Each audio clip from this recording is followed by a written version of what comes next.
I'm at the craft store this morning. It's called Reconsidered Goods. It's like a secondhand craft store. People would drop off, you know, half-used pieces of paper and scraps of fabric and old markers and stuff, and you can go through and buy them for like 10 cents a piece, which is really fun. So I'm here looking for just general kind of journaling supplies. I've kind of been wanting to do some sort of collage-y sort of things in my journal, so I'm hoping they have like old magazines and stuff that I can cut up and find pictures in. Then I'm gonna run next door. The Asian grocery store is right next door. I didn't necessarily need anything, but I was like, while I'm over here, because I'm not often over here, let me just go in and get a few things. Then I'm gonna run and get plants. It's plant day, so I think I'm gonna do some herbs, and I do want to get some flowers for the front. So we're gonna do all that while I'm bebopping around. I'm listening to The Source of Self-Regard by Toni Morrison. It's my current audiobook and I'm really enjoying it. I'm about 3/4 of the way through. I just listened to an essay this morning on my drive over here where she's doing like a literary analysis of Beowulf, specifically kind of talking really about Grendel. I actually reread Beowulf this last October. I hadn't read it since high school and I just thought it would be kind of fun, and it was really fun, and it's fresher on my mind, so it was fun to hear her talk about it. I'll do more of a review about the book later. I'm having some mixed thoughts about some things, not about her writing or anything. It's kind of beyond compare, but just a few things about the arrangement of the collection. We'll talk about that later because it is quickly getting very hot in this car. Since I turned the air off, the sun is coming right in on this side. So I'm gonna go into the store.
Here's what we have to do today. The hanging plant is easy. I spent way too much on these, but I love wave petunias, and once I saw these colors, I was just like, you're coming home with me. But I'm gonna go hang these up. I'm so happy with how much color I have over here. Look how cute they look. Oh, it's windy, oh my God.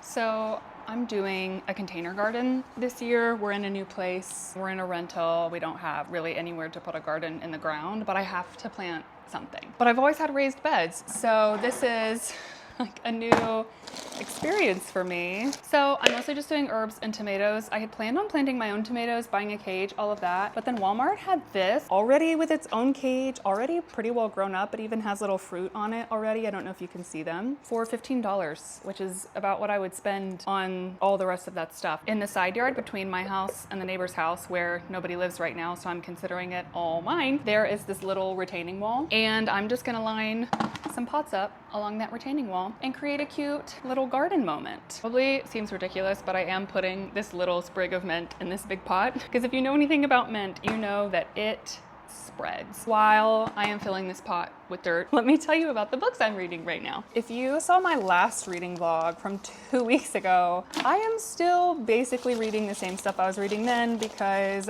I'm in a little bit of a reading slump, unfortunately. I think I'm coming out of it. I don't know. I'm trying to not force it and just If I'm in the mood to read, then I'll read. I think I'm not really reading the right things for a slump, but I'm too stubborn to switch to something else, so I just have been absolutely inching my way through. But I am nearing the end of The Source of Self-Regard. I actually tried to read it before a long time ago, and I put it down because I was like, this is so repetitive, and certain ideas were just repeated all the time. So this is not an essay collection that she wrote specifically to be published as an essay collection. This is her collected speeches and essays and articles that she did for other stuff, all kind of jammed together, and whoever, the editor, I don't know who, chose to arrange it topically, kind of thematically. So all of her writings or speeches or whatever about the same topics are put next to each other. And there was one instance towards the beginning of the book when not only similar ideas are shared, but the same sentence word for word was repeated in 4 subsequent essays. I don't know. It just kind of annoys me after a while. I'm not really enjoying that aspect of it. I kind of wish that they had actually chosen to do the opposite and spaced out all of these similar essays, because I think it wouldn't have been so strange to read all these repeated thoughts and sentences if we'd had a little bit of space between them. But the thoughts that she's sharing are great. I mean, I love the way that she speaks and writes. She's so thoughtful. Like, she's one of those that just thinks about things more deeply than I just know I ever will in my entire life. And that's why we have people like her to do this sort of thinking and to have the words to write it down for us. I've kind of chuckled a few times. She'll get invited to speak at a gala or a graduation speech, and she'll show up and she'll be like, congratulations to the graduates and their families. You'll have such an exciting road ahead, and now I'd like to talk about genocide.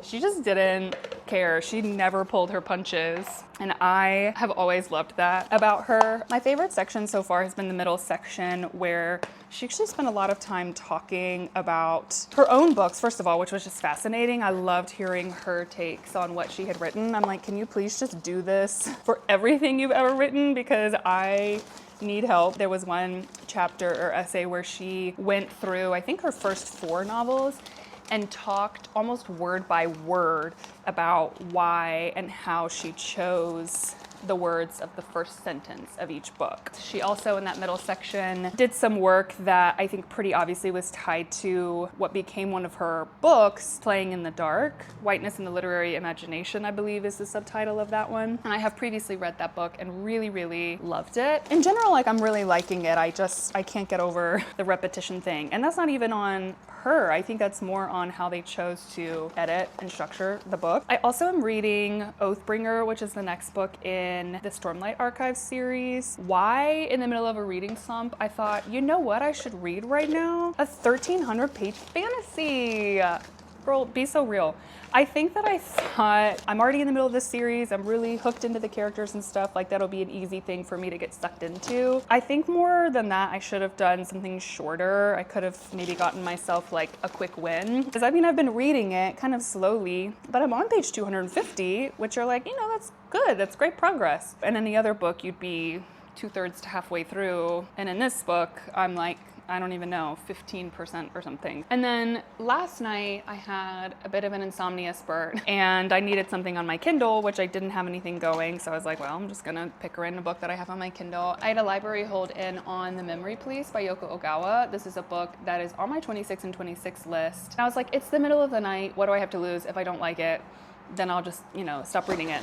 And I ended up reading 25% of the book. It was fascinating. It's a dystopian novel. It's set on this island where things are disappearing. You know that movie Yesterday, where they wake up, stuff is just gone? Like, the main point of the movie was that the Beatles had never existed, and so most people didn't know their music, but there were like a few people who still remembered, and other stuff like Coca-Cola, cigarettes, like random stuff just like ceased to exist. It's kind of like that, but it's like gradual. So one by one, every couple of days, something will just disappear. But it doesn't just disappear in the way that everybody wakes up and just forgets about it. So one day she wakes up, she has a sense, she goes outside and she looks at the birds flying and she's like, oh no, it's the birds. So she recognizes that it's disappearing, she sees the birds fly off, but it's also like enforced disappearances. There's a suggestion that there might be people in positions of power who are making these things disappear. There's these people, they're like thugs, basically, called the Memory Police, but they're state thugs, enforcers, who will come by and like look through your books and make sure that you don't have any books with birds in them. And if you do, they'll like take them and they'll throw them away because they're essentially intentionally erasing these things from people's memory. But there are some people, including our narrator's mother, who 15 years ago was killed because of this that do remember. For whatever reason, like they've held on to the memory of these things when nobody else has. The memory police are going around and like rounding up rememberers or people who can remember, and people are hiding them in their attics, and there's a network of safe houses and all these sorts of things. But it was fascinating so far. I think everything I'd heard about it, people were like, it's gonna be very slow, very meditative. So far, I'm like, this thing is plot driven. Like, I wanna find out what happens next. I'm gonna go put my pots on the wall, on the retaining wall, and then we'll chat some more. You know, she's not much, but she's mine.